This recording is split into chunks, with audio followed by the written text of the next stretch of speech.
Bonjour et bienvenue dans Terrain Index. Dans cette vidéo, nous allons aborder les différentes fonctionnalités des cartes. Alors, il est possible d'accéder aux cartes depuis plusieurs niveaux. Tout d'abord, à partir du projet. Donc, il suffit de cliquer sur le projet et en bas à droite, vous avez l'icône carte et vous atterrissez sur la carte.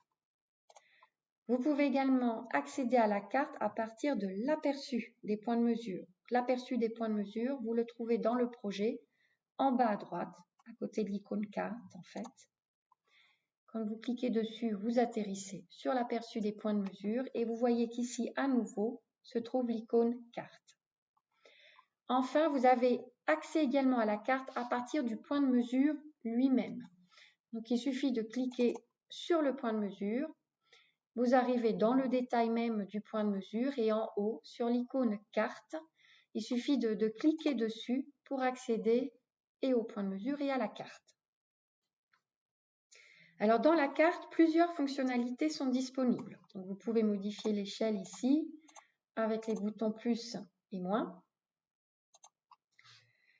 Vous pouvez également activer et désactiver l'aperçu des points de mesure que vous voyez ici sur la gauche en cliquant en bas à gauche sur l'option point de mesure existant. Voilà, de cette manière, vous n'avez accès qu'à la carte. Vous pouvez également afficher votre emplacement.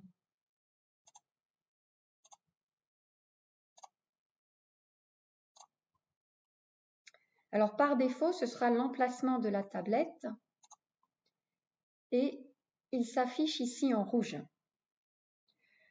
Il est possible également de centrer la carte, c'est-à-dire que la carte va se déplacer avec vous. Donc ça peut être pratique pour savoir où se diriger pour atteindre un point de mesure donné. Par défaut, le GPS utilisé donc est celui de la tablette qui représente une marge d'erreur de 5 à 10 mètres. Il est possible d'utiliser des appareils externes de plus grande précision. Dans ce cas, il faudra les connecter à votre tablette et cliquer ici sur Reconnexion GPS pour que l'application prenne le GPS externe et non pas celui de la tablette. Style de carte, en fait, vous pouvez choisir l'arrière-plan avec lequel vous souhaitez travailler.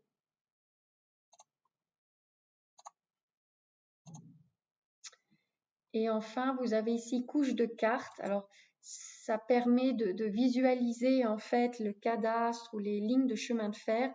Et pour l'instant, cette fonction n'est disponible que pour les utilisateurs belges et néerlandais. Elle sera accessible également aux utilisateurs d'autres pays avec la nouvelle application. Alors, je souhaite par exemple localiser un point de mesure existant. Donc, je me positionne, je choisis en fait le point de mesure auquel je veux aller et vous voyez que sur la carte, il se colorie en rouge. Donc, ça permet de savoir tout de suite de quel point de mesure il s'agit. Et je vais activer afficher en tout cas mon emplacement. Donc voilà, je me situe ici. Pour savoir à combien de distance je me trouve du point de mesure, vous pouvez utiliser ici la règle qui va alors vous dire calculer la distance à faire.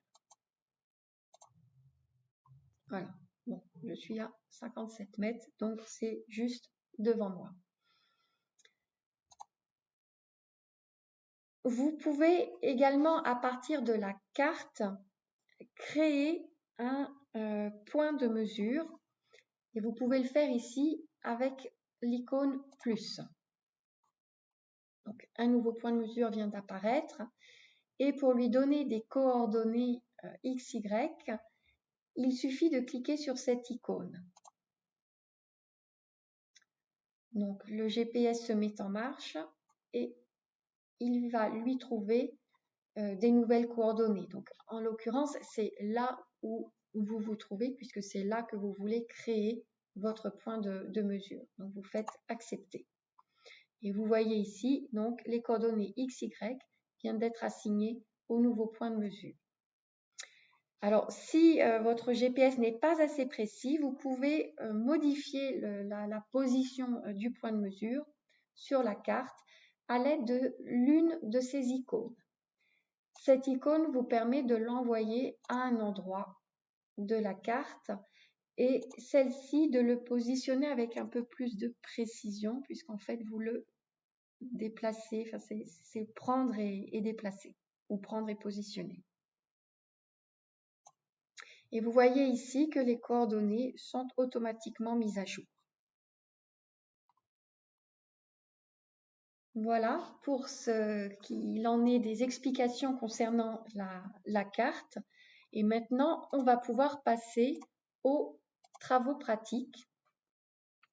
On a prévu une série de questions auxquelles on va vous demander auxquelles on vous demande en fait d'y répondre. Ça vous permet de vous exercer avec les différentes fonctionnalités de la carte.